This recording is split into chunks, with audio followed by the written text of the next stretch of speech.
How about that for an opening morning? Are you kidding me? Oh man.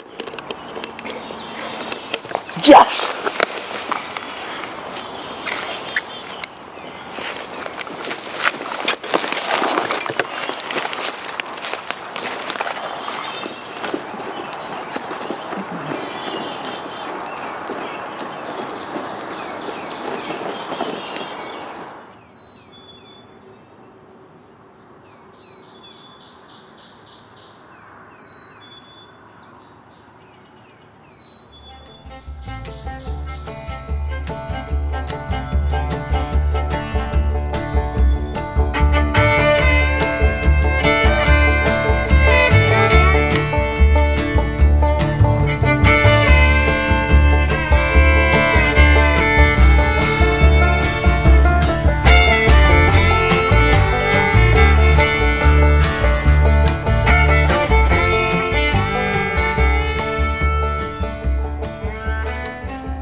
So yeah, I set up way too close, but it actually worked out. It's probably the closest I've ever killed a bird here. He flew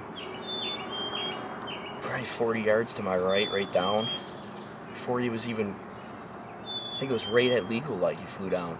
It was still kind of dark. So I let him strut around for about 10 minutes till he finally got to the decoys here. Once he got to those decoys, I let him strut for about a few seconds, 10 seconds. I got excited and let him have those TSS 9s.